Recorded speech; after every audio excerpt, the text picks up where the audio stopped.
What do you get when you take a former manager plus report combo, who are now real life friends, one a management coach and sudden viral internet star who shoots from the hip, and the other a CX exec turned advisor who overthinks everything?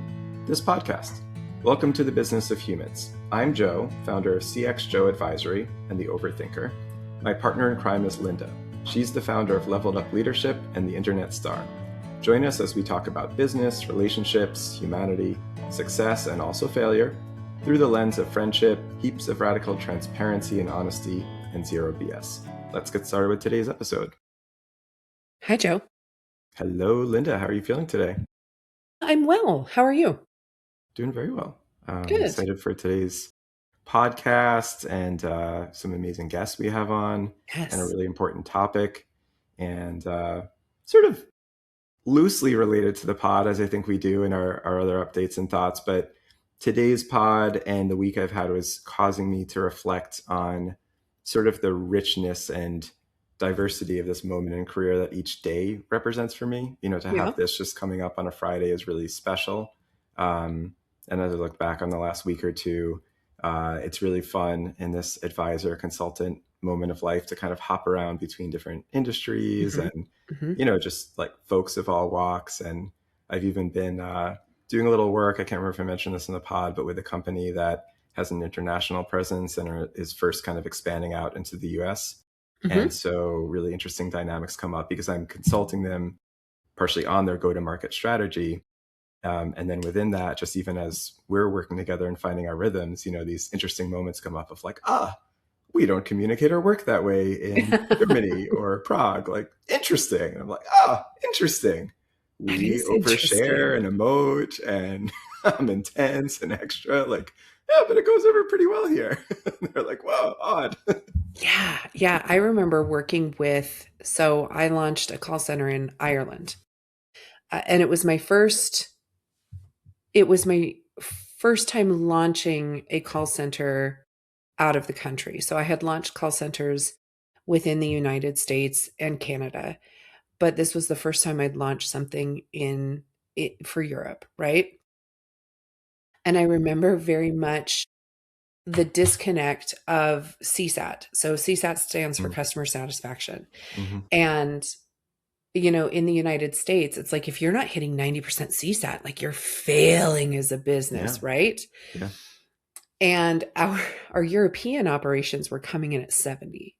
And they were tickled with that. They were just delighted. They're like, that's good. Uh-huh. And I'm like, you're 23% lower than the Yeah. United States. And I don't know how to talk about that. And understanding the nuances. And I can't remember.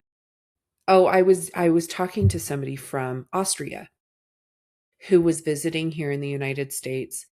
And she went into the best local grocer, right? Like you guys have Wegmans in New York and everybody loves Wegmans. I It's mean, pretty I great. also enjoy Wegmans in New York. But in Utah, we have a grocery store called Harmon's. And that's the Wegmans of Utah. Okay. So for the people who are around the world who know Wegmans, but she went into to Harmon's and they do all this local artisan bread and it's delicious and all of the things. And I think she was going to get a loaf of bread or something. And the bakery person's like, hey, how's it going? How can I help you? What would you like? What kind of bread would you like? Would you like a sample? And she was like, what is wrong with you? Like Like, what the attacked her. fuck? She was so Completely. overwhelmed with this experience. Yeah. And I finally found a way to like sum it up for in order to tell the executive team and in order to kind of explain the difference between the cultures and why the CSATs are so different and why the customer, when they're leaving reviews, because customers either leave a review if they're delighted or horrified, you get a Mm-hmm. few in the middle, right? Right. And so, but in Europe, they don't. They're just like, if it was a good experience, yes, it was a good experience. Can I move on? Right. And so trying to explain that. But I said, okay, so in the United States, when somebody closes a call. They're like, have the most amazing, incredible, outstanding, lovely day, and congratulations on the marriage and the baby and the right? And they have Yeah, to I'll remember circle back to every check on the little baby in a month, yeah, and yeah, like, and I'll send you a card and you're gonna get a yeah, surprise and delight and it's gonna be yes, amazing. Right? That's how they close a call. In Europe, they're like, have a nice day. yeah. I love that all of this tracks so much. I think it's that stereotype of Americans want everything to be awesome unless Yeah. it's terrible. And Yeah. that's why famously, and or at least famously in our industry, we know that, like Lynda said, most people don't leave a 5-star review if they're just over the top, like that person made my whole week, or a 1-star review is terrible. And I could very much see in other parts of the world, it's like, yeah, it was all right. So that even if you do respond, you're like 3 stars, 4 stars, and no knock needed, right? And in the US, it's like, oh my God, what went wrong? But there it's probably like, no, We solid, do. like thumbs up, cool, 3 star, 4 star. Hilarious. What's on your mind today, Lynda? Well, I'm actually so I'm gonna be really honest. I have been a little overwhelmed prepping for this particular episode of the pod. And overwhelmed, it's probably been an overwhelming sensation that's been building for multiple years, right? Because Interesting. the topic that we're going to discuss today is, I believe, a very big topic and a very relevant topic. And I don't think, sometimes I think some of the topics we discuss, I know definitely on my social media, a lot of the topics I discuss tend to be very US centric, right? They tend to be very US centric. But I believe that this is like the topic that spans the globe. Like I really believe that this is a topic that spans the globe because and the topic, I guess I should probably say, I mean I it's was in the gonna say, I title, will I be think, mentioned. Yeah. but we're going to talk about code switching today. And it's it's a heavier topic, I think, for us to talk about. It's not as flippant as some of our, even when we talk about horrible bosses or toxic Hmm. workplaces, I think we can still like really kind of take the comedy of those situations. And I think that the root of code switching there, I don't believe that there's a lot of comedy there, right? I think that we can obviously comedy can be applied anywhere because if we have nothing left, we can always laugh, right? But it's a heavier topic for us to discuss, and I actually think season 2 is going to be the season of some heavier topics. Hmm. But I think that that's the point, Hmm. right? Would you agree that the point is that we're leaving no topic taboo? Yeah, I agree. I think it's the point, hopefully in a couple of ways of one, approaching topics that are taboo and more difficult and wanting to bring them to the surface or kind of confront kind of confront discomfort in what's hopefully a positive and constructive way. I remember when you brought this topic to me, one of my first responses, because I always just give the first responses to Lynda and then we kind of work through it. And I said, well, we're kind of too average enough, with no offense meant to you, Lynda. You're more extraordinary than I am in every possible way. I'm But like so we're average, too it's fine. we're kind of like two average looking, average sounding white folks. Like, are we the right ones to lead this discussion? And I think again that's a good example of some discomfort or kind of nuance or taboo that like was really helpful to lean into. And we talked about it more and just we want to bring to the forefront to the listeners meaningful conversation or kind of lead into some of that discomfort. And of course I think it was part of working through that initial response was also understanding we're going to have a couple of just blowout incredible guests today who could bring other perspectives and kind of certainly round out and add on to our perspectives. But no, I totally agree with you, and I think it's notable on a sort of slightly joking, mostly serious note is that Lynda, you take a lot of pride actually in kind of shooting from the hip. And again, I actually don't mean this as a knock or too much of a joke, but you take pride in that. You're an incredible improviser. You take pride in like you don't have to over prepare for everything. But I think the fact that you were preparing and were kind of you know like sweating today's episode is actually nice and sort of a reflection of you care, like you care about the topic and creating the space and the conversation being meaningful. So I think it's great. Yeah. Yeah, and I do care about this topic, and again because I think so often there are things that we can't experience, right? Like we just I tell my husband all the time, my husband is like he's so empathetic and he's such a great partner and like a great spouse and dad to our children and girl dad to my daughter and those things. But there are things that I'm like, you're never going to understand what it feels like as a woman. Like, you can Mm-hmm. empathize with me as much as you want, but you're never going to understand what that work experience was like for me, or you're never going to understand if I leave a building late at night, or even when it's dark and I'm by myself, the level of concern that I have, where you would just like just not Mm-hmm. pay attention, because that's not your reality. And I believe that this is exactly the conversation we should be having when we're talking about code switching, because sure, we've, well, and I have used the term code switching flippantly before. I'm like, oh yeah, you just code switch. And I actually remember the first time I heard the term code switching. My children matriculated through a bilingual program in school, learning Spanish, and the majority of the students they went to school with were Hispanic, right?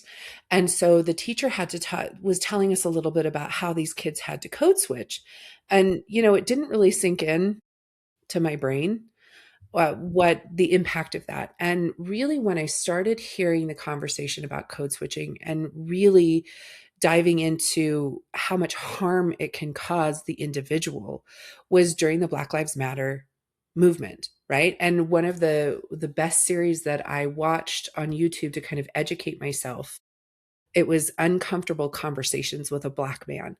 And there was an entire they were talking at some point in time about code switching, and it was just really, really interesting to me, and not something I'd ever thought of, because in my privilege, because I do sit in privilege, it's not something I had ever really sat with. And I think that I'm hoping that today's episode reaches out to individuals that are in my seat as well, Mm-hmm. that are like, oh, it's not something I ever had to think about. And I hope that there's actually a couple other episodes we have planned for this season where we're doing that exact thing. Mm-hmm. Well, I think that's amazing, and I'll say this, and then maybe we should bring our incredible guests on. But my kind of quick retort, or my version of events, is I think on one hand, I've always tried to bring an awareness of just some of the really glaring manners in which I benefit from privilege and positive bias. Again, being just kind of an average-looking white dude. I mean, that says it all, and goes a long way, unfortunately, in terms of privilege and positive bias and all of that. So I've always tried to be mindful of that and acknowledge that, and probably could have done even better, but tried to do that. I think for me, something that was missing in the perspective from the first bunch of my career is that it's not only those dynamics, but take in my case, for example, I was raised by two parents. One was a journalist, one was a writer and did other, I mean, they're both incredible. I could talk about them for hours, but the point is, also is sort of average or acceptable sounding. And this idea, and we'll get into this, during the meat of the episode, but especially coming up in a customer service or CX background, there's this idea of being quote unquote chameleon like, and kind of, suiting your manner of talking to the customer or the client, whoever's on the phone. And I guess, first of all, I was naive to thinking about that in a richer manner, and not just as like a positive, effective business technique, but like what is actually happening there. And two, that was coming much easier to me naturally than it might for others, and not pausing to reflect on, like how did that sort of impact the acceleration of my career versus others and my day-to-day work experience and so forth. But I'll cut myself off there because I'm quite eager to bring our panel on, if that sounds good to you. Yeah, yeah. So we've got two amazing guests with us. We've got both amazing individuals. We've got Clarence and we've got Wendy. Do you want to go ahead and introduce Dr. Wendy? Yes, I believe I have the first honor, and you'll take the next one. Yeah. Um, so one of our guests today, and by the way, Dr. Wendy, I was already learning a lot from you, and as the episode approached, including when I saw your bio come in, because as folks get more advanced and accomplished in their career, and I do this sometimes, the bio starts to get longer and longer, and I read yours and thought, wow, that's really, talk about leading with humility and probably being a little understated, but here's our bio for our audience. Dr. Wendy Johnson is a leadership and workforce consultant focused on leadership development, organizational effectiveness, and modern workforce strategy. With more than 20 years of executive leadership experience, she brings a practitioner, scholar perspective shaped by her work as a senior academic leader, educator, mentor, and author. Her work centers on leadership identity, self reflection, ethical leadership, and helping professionals navigate the workplace with clarity, confidence, and courage. She is also the author of Managing from Afar: How to Navigate in a Remote Environment, and Missing in Action: Black Women in the Boardroom. Thank you so much, Dr. Wendy, for being with us today. Thank you for the invite. I appreciate it. I love Lynda, by the way. I have to say that. We all do. We would do anything for Lynda. We're so excited to have you here. I also want to introduce my friend and also fellow podcaster, Clarence Bongalos. And I totally botched his last name. He is going to correct me on this in a minute after I do a quick intro of my friend Clarence. So, Clarence is a former chief marketing officer turned alignment coach and consultant who has spent nearly 2 decades developing people as a teacher, mentor, and leader. He's coached thousands of individuals from entry level to C suite across organizations, classrooms, and communities. Today, he helps people stop paying the price of misalignment and helps professionals find clarity on the purpose that should be driving their career moves. Like I said, he's also a fellow podcaster. And Clarence, I'm gonna also pull back the curtain a little bit. Entrepreneur, developing the coolest thing in the market. We want to talk about disruptor. Clarence is a disruptor because he and his business partner Katie are doing incredible things to help change the landscape of how people are hired, jobs people apply for, how people can step into alignment from the moment that they start with a company. So, Clarence, you didn't put that in your bio, but I shoot from the hip, and that's where we're at. Yeah. No, thank you. I'm so excited to be here. Thank you guys for the opportunity to talk about this. And Dr. Wendy, I agree. I love Lynda. I'm definitely starting to love Joe. So thank you for having me here. I'm excited to be here. Thanks for including me in that, Clarence. Don't worry. I'm used to just being along for the ride. It's a comfortable place for me, but that's very kind of you. Of course.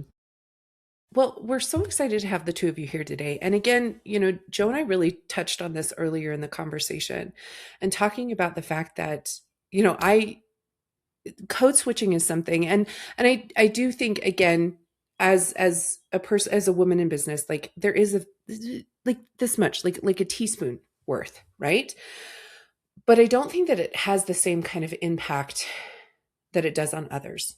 Right? So, first and foremost, for the people who've maybe never heard of code switching, or maybe they have heard the term, but they really haven't put their claws into it, can you help the people understand what is code switching? Dr. Wendy, I'll defer to you first. Thank you. Code switching is interesting because I live code switching almost every day throughout my career. So I think a lot of times people code switch and don't even realize it. So code switching is how you communicate, how you present yourself, how you dress, how you articulate your hair, their body language. There are so many different aspects of code switching that I think people do it subconsciously, don't even realize what they're doing. Mm-hmm. Yep. So I'll stop there because I'll keep talking. Yeah, I mean, I think to your point, Dr. Wendy, it really has grown and evolved to be so much more than what it originally was. And it originated in the linguistics world, where it really was about language. And ever since that, over the decades, it really evolved into more of self-presentation and identity presentation. And I think that that's where a lot of us don't realize that we're code switching on a day-to-day. And truly, going through this process of preparing for this episode was a little bit cathartic for me, because it made me reflect on all the code switching that I've done over the years and what the effects that has had on me. But yeah, to Dr. Wendy's point, it's not just about the language that you use. It truly is about how you present your identity. It's about credibility and how you have to kind of adjust yourself to make yourself more credible. It's so much more nuanced than just the language piece of it. And a common misconception is that it's only about race or ethnicity, and it truly isn't. And I think I'm really excited to get into a lot of that nuance today. Yeah. Yeah. And I mean, I think discussing the origins where it comes from linguistics, right? And I think that it did sit primarily in with people of color, right? Because there is so much. I mean, how often do you get, "Oh, you're so articulate," right? Or do you hear these microaggressions of those types of things, right? So that's ultimately where it was born. And I agree with you, Clarence, where it really has expanded beyond that. But let's talk about like, well, first of all, I mean, let's start with a controversial. Do we believe that code switching is ever healthy? I think Don't it all can jump in. be.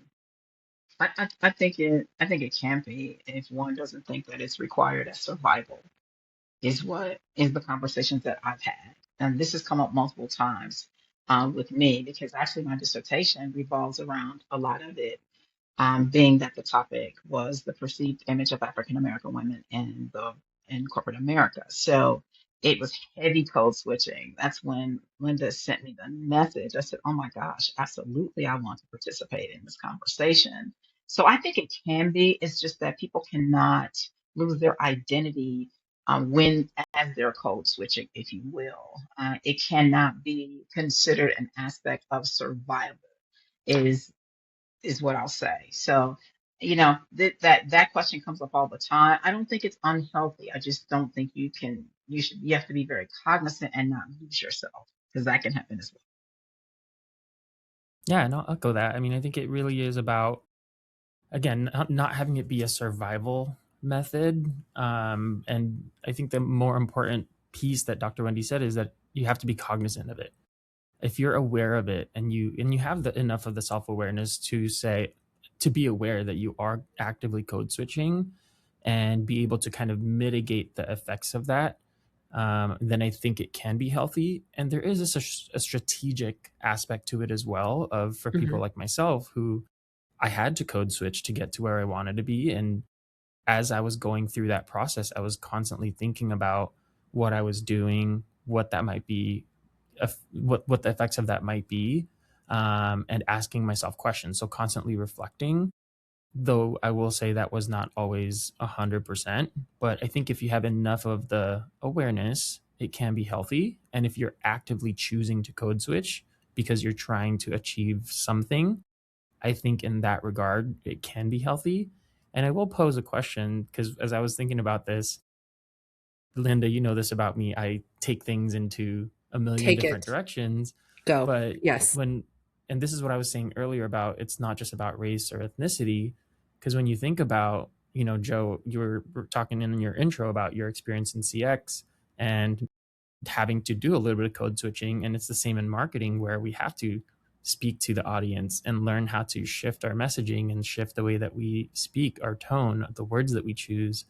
And it's the same thing in leadership, right? All four of us here work in leadership, and by nature, is leadership not code switching embedded? And so I Hmm. think in that regard, it can be healthy where, yes, you do have to adjust your tone. You have to adjust the way that you speak to the person. And I think in that sense, it can be healthy. Right. I had, experiences I was thinking about earlier in my career and getting started in customer service that, in retrospect are just, here's the thing. And like, it's open to feedback from the panel, whether we should laugh about these experiences or not at all. Right. But one of the first jobs I ever had, I've definitely never talked about on the pod, but I was actually doing fundraising. It was in Manhattan, and I just happened into the job from like a high school friend and show up to this call center environment where we were raising money for UJF, which is a charity in New York and other places, Jewish Federation, whatever. But the point is, what I observed in that call center, I mean, people were dialing kind of for dollars, and your income as a rep or as a fundraiser was attached to your success, dialing for money. And so suffice to say that I would meet, a colleague to my left or right. We'd exchange our actual names. We'd shake hands or give a little pound or fist bump or whatever, a little banter. The shift would start, and on, comes their fundraising voice and substituting in a fake name quite often, right? And I'm not gonna, try to impersonate. I'll just not necessary. It might be awkward, or but fake name, fake accent, dialing for dollars.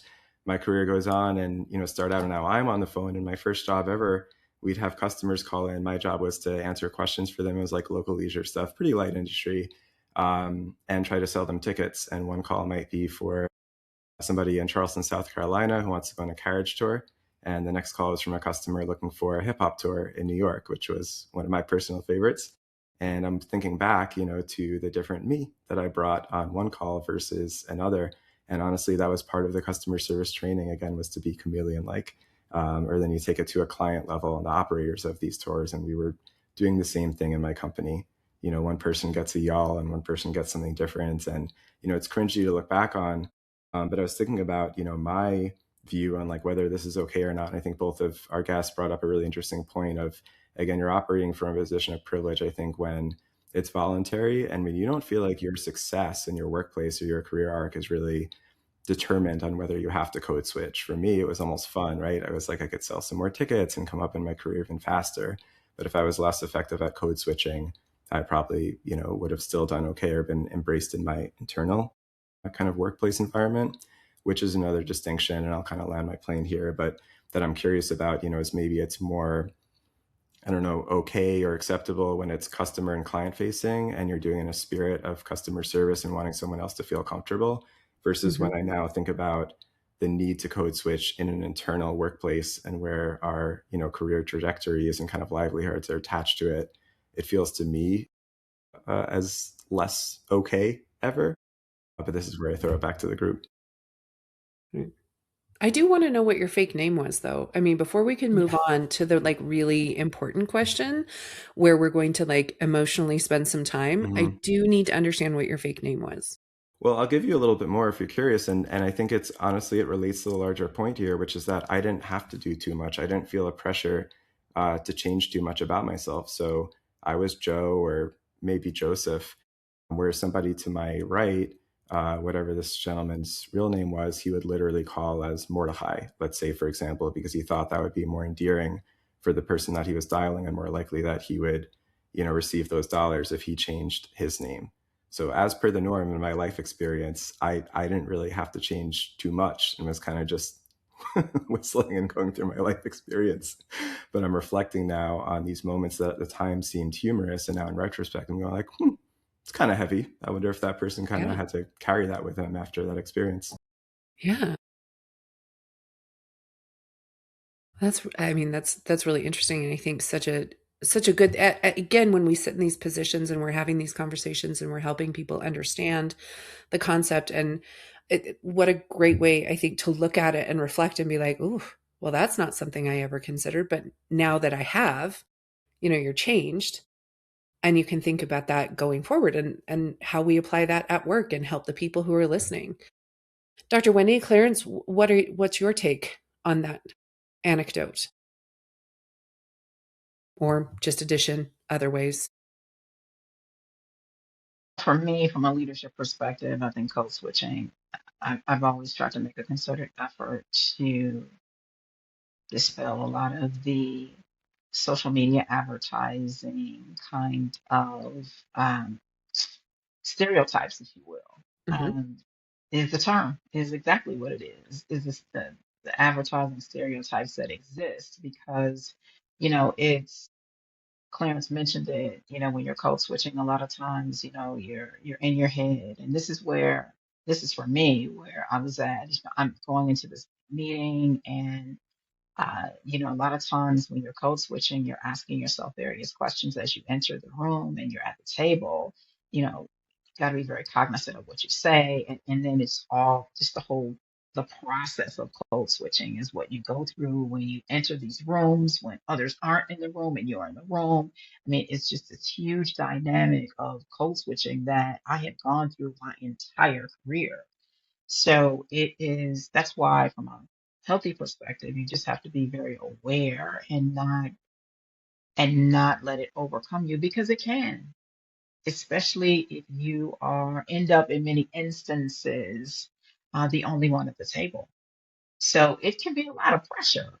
So, we talk about health, but it is also a lot of pressure as well. So it's it's a process, is what I'll say. And you have to really be intentional when you enter these rooms. I just had a conversation a couple of weeks ago about entering a room and being the only one and I mean, it's it's a lot. It can really be a lot and a lot of pressure. And I think we're having this conversation and this conversation may seem as to some as if it's a light conversation, but it's a really heavy topic.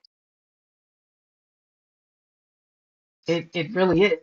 It really is. And I think the direction that we're going with this conversation is really going to be very informative for a lot of individuals. And it's going to also position them to really do a lot of self-assessing.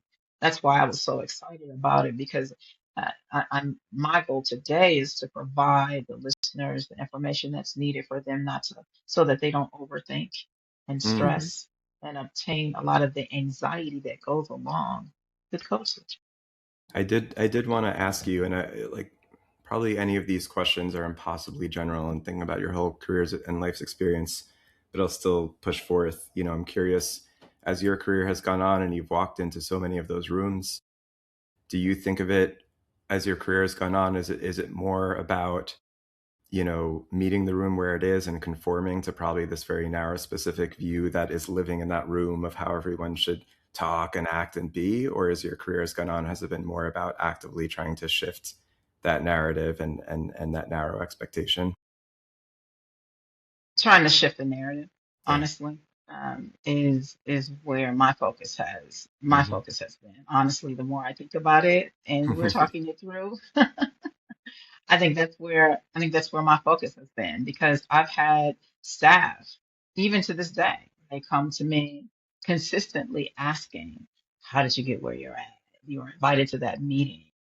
I saw you go to lunch with so and so." And it's just really interesting how some of the small things that you do organically, it really has an impact on others because people are always watching.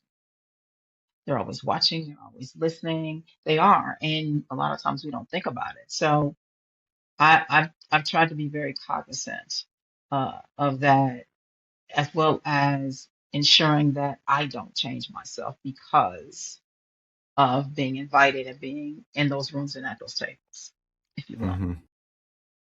Yep. It occurs to me the shifting the narrative, I'm sure, is the much harder and I would Hmm. say more courageous place to be. Yeah. It is. And I really have made it, I've been very intentional with that because I've gone into several rooms where a lot of inappropriate comments were made. Hmm. And, as both of you have mentioned, the privilege that you sit in and so many others sit in, I think that they lose sight of the Hmm. comments that are made and how inappropriate they are. And when Hmm. when that happens, emotional intelligence is also another heavy piece of code switching as well. And I've had to really learn to navigate that as well. And in many instances, I have not responded right away. However, I made a mental note of that. Hmm. I'd make a mental note of it and either address it along the way because it will come back up again. And my goal or strategy has always been to address it appropriately. So again, I don't fall into the stereotype.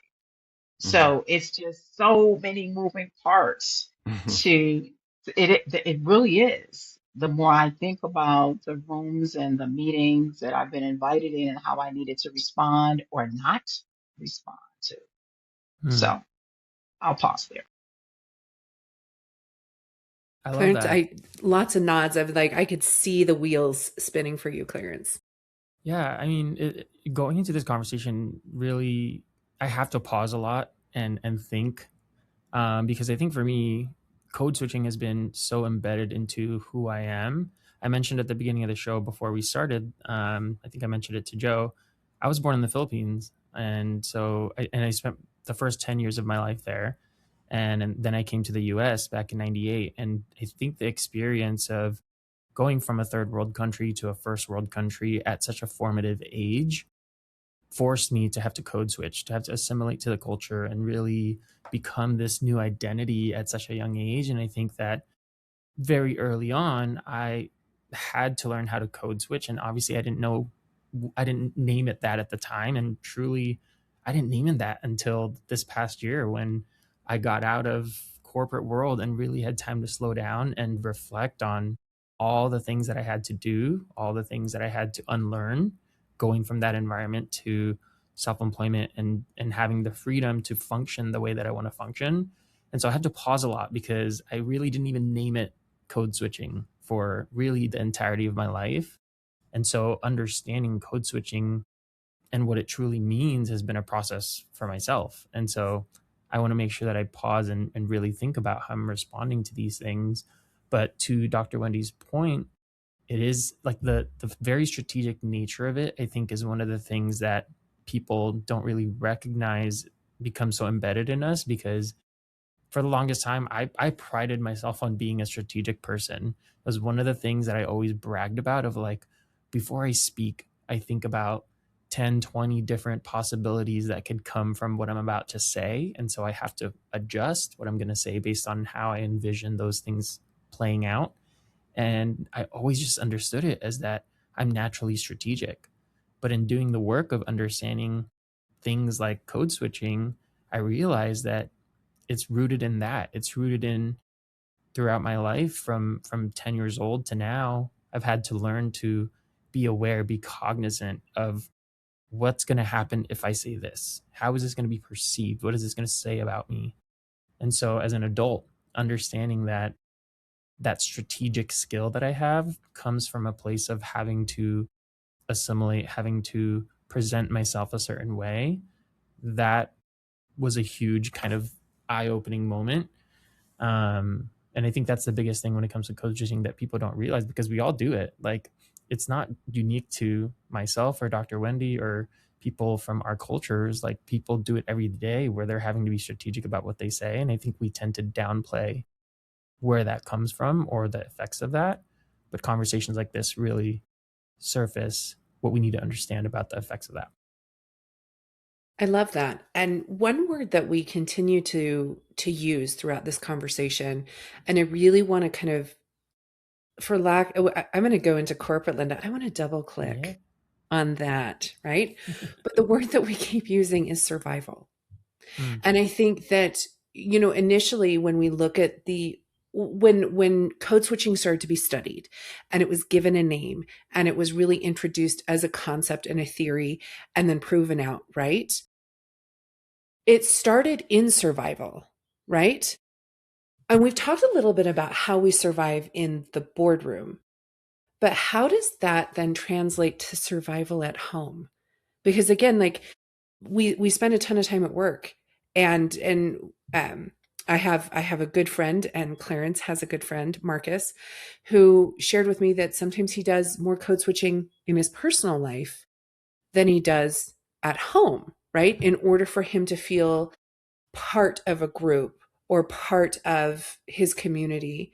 And I hope he doesn't mind. I'm sure he doesn't mind me sharing this. Sorry, Marcus, if you mind, but I didn't give your last name, so we're fine. But but what ultimately, how is that the toll that it's taking? Or do you find that you're doing it more at work or more in your personal life? A good question. That's I a ask very hard good question. questions. I would probably say about equally, sadly. Um, and there's certainly professional Clarence and there's like personal Clarence. And I used to tell my staff this all the time of like, you guys only see professional Clarence, you don't see personal Clarence. And I think there's so much to say about the in between, the like having to sit in your car for a few minutes before going into the house to pause and like switch back to dad Clarence to husband Clarence to casual Clarence, because there is a huge difference. Like, casual Clarence is a potty mouth, and casual Clarence like doesn't really think about what he says. And professional Clarence is very poised, very very strategic. Mhm. And going into house mode or home mode, you have to flip that switch back on. And sometimes I think we don't recognize that there is such a gray, blurry area of, you think you switched it off, but you didn't. And that was one of the, when we talk about emotional costs, at the end of my kind of corporate career, when I really had to reflect. And this was after having my daughter, where I started to really realize that I wasn't showing up at home the way that I wanted to. I was showing up at home, still taking everything that was professional Clarence and bringing it into the home and speaking in that way, bringing the stress of all that kind of, I guess, again, code switching that I had to do and whatever the toll of that was. And so I would say it's very blurry. And then even carrying that out to casual conversations in the community, again, because I felt like it was so embedded in how I function, I was doing it so naturally without even realizing that I was doing it until my friends called it out and said, oftentimes they'll tell me like, why'd you switch the way that you talk? Like you went all like they would point out that I would use like certain terminologies or certain tones or certain like ways of speaking when we go into different groups. And so I think it just blurs because it gets so embedded in us. And I'll stop there and pass it on over to Dr. Wendy. Yeah, that's a very interesting question because I'll go home and then I'll have people say, "You're at home now. You're not at work." Oh, okay. Yes, they say Yes. that. Yeah, I get that a lot.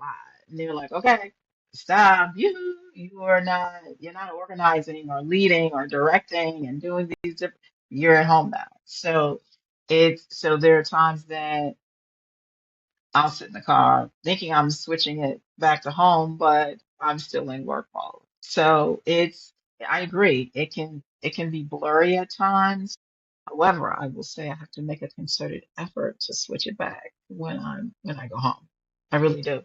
So it's challenging. Sometimes it's 70-30, sometimes it's 50-50. Honestly, it depends on the day. So yeah, that's my honest response. It really depends on the day. And there are even times I have to take a step back when I'm at home and just chill because I'm always, if when I'm in a professional setting, I have to be aware. I feel like my head is on a swivel, if you will. Is Right. that's just part of the process because we talk about survival. However, there's also an aspect of switching when you're striving to elevate as well. Hmm. So, there's so many different components. So for me, it depends on the day, honestly. I appreciate the honesty. I think, one thing I could comment on or relate to a little bit is this dynamic of turning it off when you go back home. And of course, nowadays, for a lot of us, including myself and other privileges, I'm usually at home when I'm working. So it's more of just running Right, down a flight of stairs or something, and now you're snapping the right. finger. And I hope my wife wouldn't mind me sharing this, but I realized that I was really putting her through it. Poor wife, just being in that consulting leadership kind of mindset. And during the workday, it's all about hearing about problems and then asking a series of questions and kind of honing around a solution and presenting the solution. And realizing that I was doing that sometimes when she just needed me to listen, to like shut the hell up and like be a husband and be a friend and a human being and just listen and commiserate. Or also an interesting dynamic for me is my wife was born in another country. She moved over when she was 8. The other person outside of my immediate family I'm closest with is my best friend, and he moved over from another country and he's 13.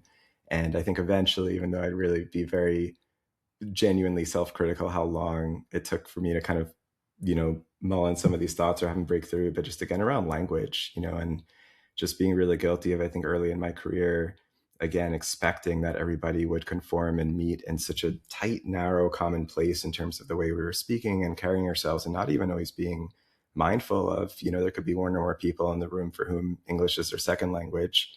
I don't know any second languages very well. A few words of Spanish, it's terrible. But I think sometimes, for English speaking folks, and let alone, again, not to belabor, but if like a white guy like me, I speak my English, and we're just could end up being quite critical. And I think this is the dynamic to be very, very mindful of. I had an employee on my team at SeatGeek who started to broaden my horizons a little bit and made me realize, as she was sharing her own experience in that workplace, that she felt so much of the feedback she was getting week to week. And it's true, we'd be in department senior leadership meetings and like, oh, this person's doing better this week or worse this week.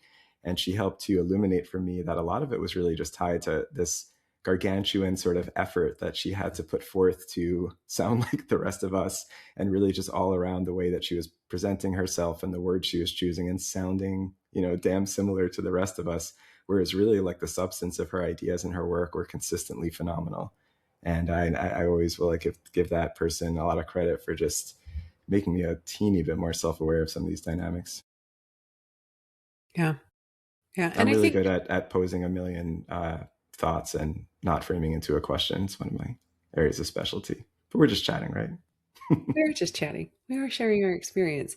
I think the other thing that's really interesting is, you know, Dr. Wendy and Clarence, you both are very senior in your careers, right?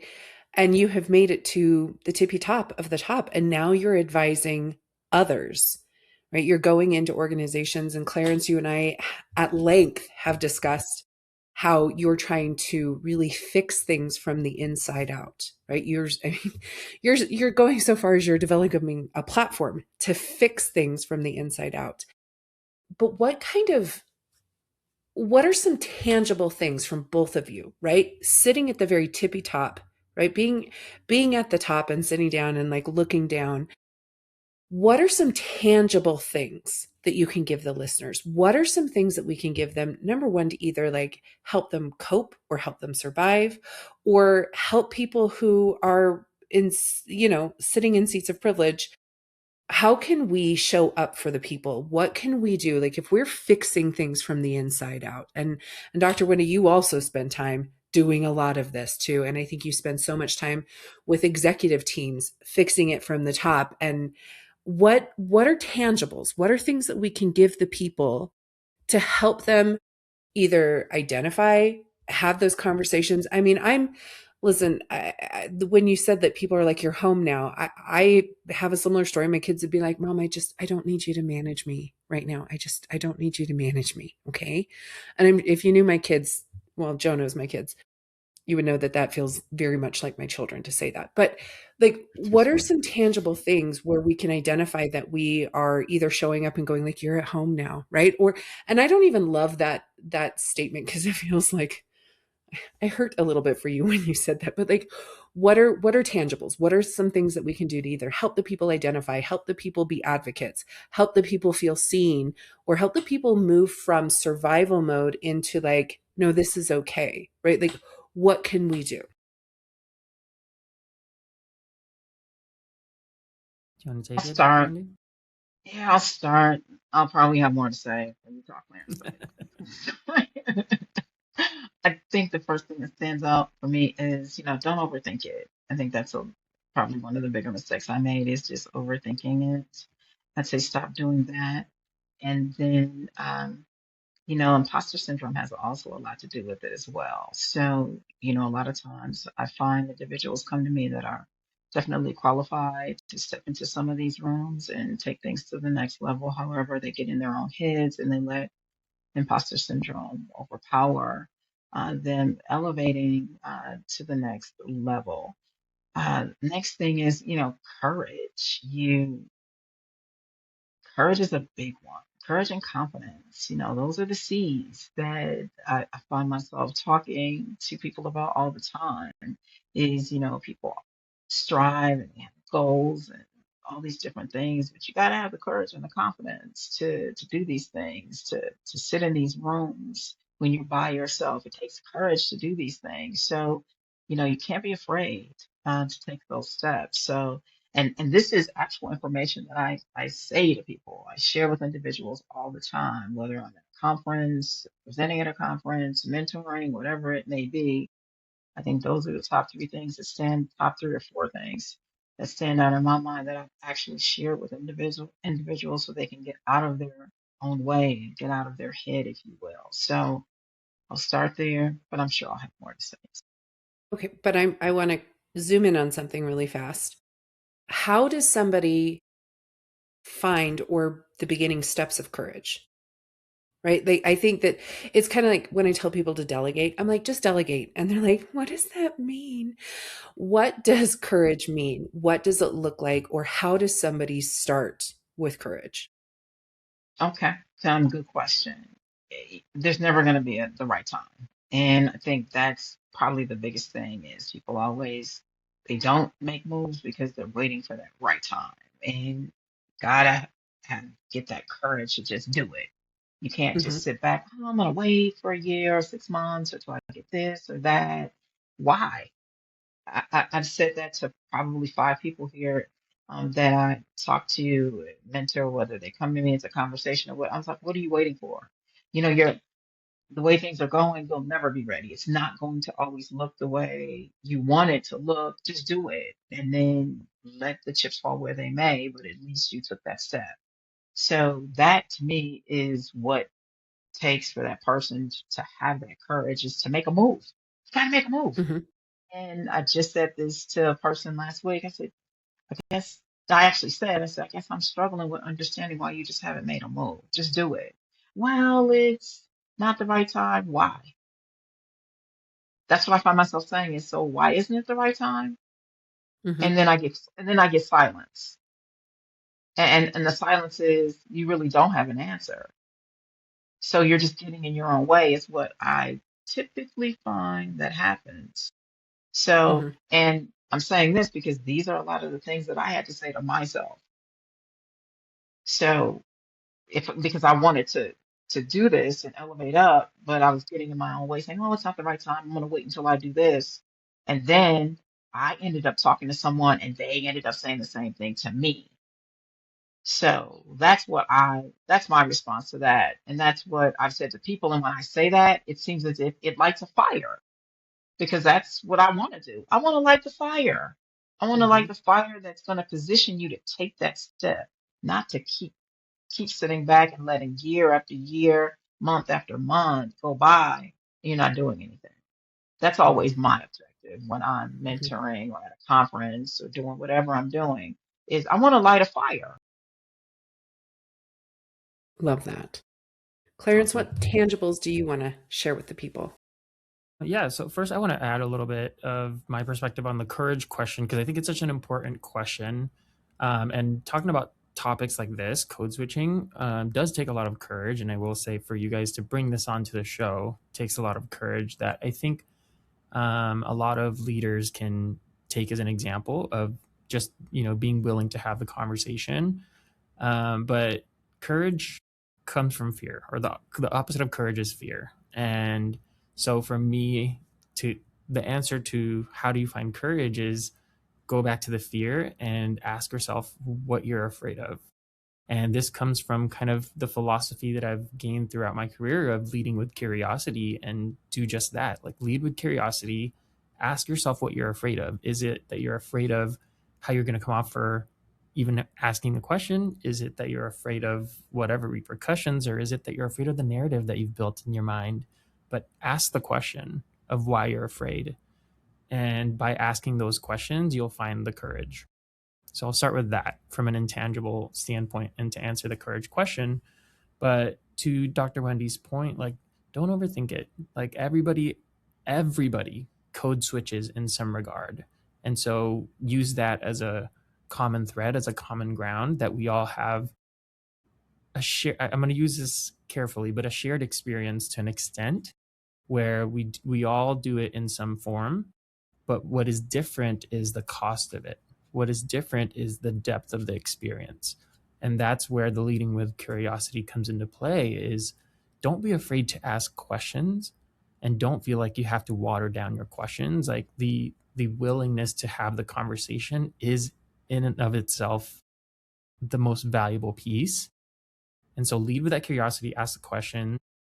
And then for the people who do heavily code switch, I would go back to the awareness piece of know who you are and know why you're doing it. Know why you're having to code switch. Is it survival or is it strategic? Is it because you want to attain a certain level of success and it's coming from a place of I know what it takes to get there, not from a negative place of like I have to change my identity altogether, but you are aware that certain environments require certain ways of speaking, right? So if we talk about professionalism versus casual, like that is a form of code switching where you know that to have the executive presence that will take you to a certain level of your career, you have to code switch a little bit and speak more professionally. Right. So just be very rooted in your identity and do a lot of that work of knowing who you are, because that'll serve as a really critical foundation to what code switching means to you. And then for the people on the leadership side, my tangible would be just seek to understand, right? Like we hear this kind of phrase all the time, but truly it is seek to understand and lead with curiosity of like know and be aware that people are having to code switch to function and to grow and succeed in certain environments. And by having that awareness, being more willing to listen to what they have to say, the way that they have to say it, and not react, but be really intentional about how you are understanding and listening. Those would be my tangible. That was amazing, truly. And if I could ask a quick follow-up question, asking this in the lens of in the workplace, and either for you, Clarence, or really any of the other three folks in this call, I think do a lot of different forms of career coaching for folks. And you brought up the point of, is somebody code switching strategically or as a matter of survival? And if the answer more leans towards survival, is that a sign that somebody should get out of that workplace because it's the wrong workplace? Or is that suggestion even a bit naive in and of itself because it's a matter of survival in so many workplaces? I would say because survival isn't always a bad thing. And again, I'll say that with caution. And I'm very much a gray thinker. I don't think black and white. I don't think things are good or bad. I think there is a lot of gray area in the world. And for me, much of what I had to do from a code switching standpoint was a little bit about survival. But again, it's going back, or you go back to the question of what is it costing you, right? Because when we talk about survival, there's different depths to that, right? There's different costs. And I could argue that getting to the position that I got to in my career of like that C-suite, those were costs that I was willing to pay, because for me, part of my identity was achieving success. Part of my identity was wanting to leave a legacy. And in order for me to do that, I understood I had to be in positions of power. I had to be in places that, or in positions that could have influence and impact. And I understand that the landscape, albeit, bad or good, requires me to do certain things. And so from that perspective, I don't think survival isn't always bad. As long as at the end of the day, you can look at yourself and say, I'm still me. I'm not paying a cost that is so significant that I can't come back from it. Well said. Let me expand a bit on. I agree with everything you said, Clarence. I think that people just code switching, survival is definitely warranted. It just has to be intentional, because I have seen people code switch and they lose themselves. And I'm quite sure all of you have heard the term sellout. I've heard several individuals that have been called sellouts because they've lost themselves with code switching. So, meaning they've lost their identity. They have this false sense of reality that they're something that they're truly not. And if you take the job, you take the success away, that would be a hard pill for them to swallow because they've lost themselves along the way, if you will. So you just have to be strategic, intentional with it as well, and do a lot of self-assessing along the way, so that if you find yourself getting too deep into code switching, you know when to take a step back, because I've been there as well. So nicely said, Clarence. Nicely said. Thank you. And I will add to that, it's not a linear path. It's not a linear process. Like Right. it's a lot of back and forth. I mentioned earlier on the call that It is. when I was at the peak of my corporate career, I felt so misaligned. I felt so not me. And part of that, a lot of that came from the costs that I paid over the years. And I spent the past year, as I moved into self-employment and really having the freedom to think, the freedom to be myself as authentically as possible, I realized how much I was paying that I wasn't aware I was paying in terms of the costs of not just code switching, but all the ways that I had to change who I was. But I also recognized that a lot of that was growth. A lot of that Mm-hmm. shaped who I am today. A lot of that shaped the way that I see the world today, the way that I can understand things and look at things in a more, again, gray perspective than black and Mm-hmm. white. And so there is good and bad. And there are going to be times where you fall off the cliff and you lose yourself. But going back to being rooted in your identity and having enough of the self-awareness to ask yourself the right questions, I think that's the most critical piece of, as Dr. Wendy said, just being able to go back to who you are, because that is going to be part of the process. So I think that's important for listeners to understand, is that it's not linear. It's not always going to be this upward Mm-hmm. trajectory of like, yeah, you're paying the price, you're surviving, but you're growing, you're growing, you're growing. There are going to be times where you're going to just fall. And that's okay. As long as you can, again, going back to leading with curiosity, you lead yourself with as much curiosity and ask yourself the questions to get yourself back to center and get realigned. You're so smart. You're so smart. Well, I think this is a really good place to kind of like wrap things up. And I think we've had such a meaningful conversation. Joe, anything else you want to pepper in for the listeners? Sure. If you open the door for me to say one more thing, I just, I'm really, really admiring of the insights that have been shared by Dr. Wendy and by Clarence. And, the last thing that I was noodling on very deeply, listening to you two and learning from you, is it sounds like to some extent, code switching or aspects of it, like language that you're choosing or ways you're presenting or whatnot. And I don't mean to put words in your mouth, but it sounds like, like you said, Clarence, there's gray here. It's not just black and white.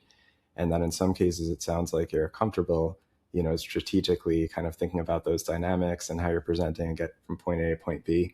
But I think it's a really powerful point that you can't lose yourself and your identity, who you are at the core in the process. And it got me thinking about how our words and actions impact others.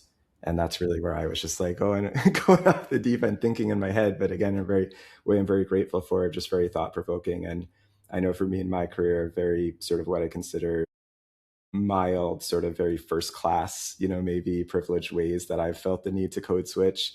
Like in my case, it'd be like talking faster and in clip tones and trying to sound smarter than I am. Yeah, I'll like play that game a little bit, but I've always tried at least to draw the line of, then when you're speaking to someone, you're fast talking, and then suddenly they're like, oh, and that person, they're like worthless. Let's get rid of them on the team. This is like an extreme example, but it comes up in these senior leaderships that were like, whoa, Nelly, I'm willing to like vibe with you or, try to talk in this clip's cool. But that's probably one extreme example, but I think to your point, it's much more eloquently put. It's like staying true to who you are at the core, and again, how your words and actions are impacting, both yourself but others around you as well. Amazing. Well, because I am me, and I have to like, I just put on my bus driver hat and I'm taking a left turn. I want to talk about something, totally different than our topic, but for the people who have stuck with us, I always like to give them a little nugget of something, right? And so at the end of each episode, I ask, what's got you hot under the collar? So, Clarence, I'm going to start with you. Anything you want to share with the people that's got you hot under the collar? Okay, two things. One, Cybertrucks. I cannot. Oh, nice. I cannot with Cybertrucks. And I hope nobody on this call has a Cybertruck, but they are just hideous. And this is just so amazing to not be on the road.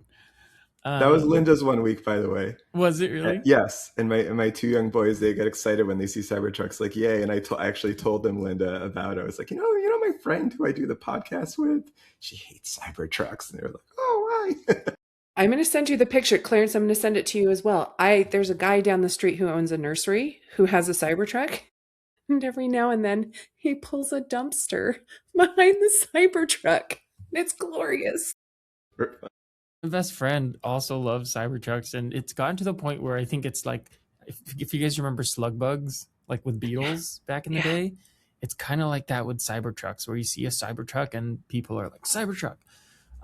So that's my one. And then I will also say bell bottoms returning. Yes. Not Oh, because they're ugly, although debatable, but because it just now makes me feel much older that I've cycled through a generation of fashion that has now returned from my childhood. So that's mine. and they call them flare. That's the Yes, upgraded, they've that's the new rebranded it. marketed version of bell Yes. bottoms. Flare. Dr. Wendy, what's got Well, you hot under the collar? I'll tell you what's got me hot under the collar. Why do we keep, why do unqualified people continue to get leadership positions? Do you know that drives me bananas? No I've got matter how content I'm much, posting about that, just by the oh by. my gosh, no matter how much we talk about it, no matter what goes on, organizations, institutions, whatever you want to call it, continue to hire and put unqualified people into leadership positions. I'm dealing with that constantly. That's the first thing. Second thing is just because they make it in your size doesn't mean you should wear So true. About a hard left. That was I hear classic. you, So Dr. true. Wendy. I'm clearing out my closet. it. I mean, I guess I Oh, say that because it's summertime and um, yeah. I'm not going to expand. However, just because they make it in your size doesn't mean Hmm. you. Well, your first is Linda's entire shtick. It Yeah, the really is. first was one of those moments we have a lot on the podcast where we're trying to wind things down, and then you drop that, and I'm like, "Ooh, tell me more." And why do you think it happens? And then I realized, oh shoot, that would be a whole other episode of the Whole podcast. episode. A It whole is. another It is. episode. It is. Just That saying. we can have Dr. Wendy back for, and she can talk about all the pitfalls and all the challenges. Please, I'd love Joe, to. Joe, what's got you hot under the collar? Yeah, so like everyone else, I hope I don't offend anyone on the call, but use your turn signal, folks. When you're driving, use your turn signals. They're there for a reason. I do a lot of one lane driving around where I live. And if you use your turn signal and then you slow down and stop right in front of me, that's great. That's just normal driving, very safe. If you don't use your turn signal and you abruptly stop your vehicle right in front of mine, that has me hot under the collar and is unsafe. Think about it. You know what you should explore in an episode, Joe? What? Turn signals and leadership. Oh, I like that. Are you suggesting there's a correlation? Oh, yeah. I mean, imagine if we had turn signals and leadership, how much more better it could be. Yes. Yes. You also got me to think about maybe using your turn signal as a sign that you give an F about other people's experience in life. Mm-hmm. Mm-hmm. Okay, anyways. Here I go, Lynda, in my own lefts and rights. What about you, Lynda? Especially if you're on a Cybertruck. Sorry, go ahead. Exactly. Okay, Cybertruck so not using a turn true signal. story about a Cybertruck. I had never paid attention to the blinker until one time I was driving on the freeway and I was behind one, and the blinker's like a 4x4 square on this massive vehicle. I almost had to pull over. I was laughing so hard because I was like, this is absurd. But that's not what's got me hot under the collar. My thing is the popcorn button on a microwave. Mm, Oh, Like don't trust it. what in the actual fuck? Like here's the thing. Who designed it? Because I want to have a conversation with them because it never works, right? And then you take it like an extra 20 seconds because it always stops and it's still like heavily popping. And you still have like 20 seconds and then you go like an extra 15 and then the whole bag is burnt and then the house smells and it's a thing. So I use microwaves very little in general because I have a whole issue with science ovens, but microwave popcorn is something that just cannot be replaced in my life. Like it just cannot be replaced. And I can't trust the microwave, the popcorn button on my microwave and it's really annoying. That's a great call, Linda. The button can never be trusted. What I do is I set it to 3:33. I press start and I stand there. and I don't move, and I obsessively listen. Sometimes I Yes. even close my eyes just to tune in Yes. and just hear the popping and the velocity of popping. And at that exact moment, press it. You have to stand. You can't walk away. I agree. You can't No, walk away. no, Yeah. never walk away. Never walk It's away. like never turn your back to the microwave popcorn. All right. Well, on that note, everybody, Yeah. thank you for listening. Like, subscribe. Go check out Clarence's podcast, buy Dr. Wendy's book, which we should get the link so we can link it. And thanks for being here. Yeah, never walk away. Whether microwave popcorn or otherwise, just don't walk away. And on a serious note, well, it's the friendship and admiration for Lynda that brought you here is, to my benefit, and I think all of our listeners benefit as well. So Dr. Wendy and Clarence, thank you so much for being with us and lending us your time and energy and wisdom. Your greatest gifts. We really appreciate it. Thanks, everybody. Truly an honor.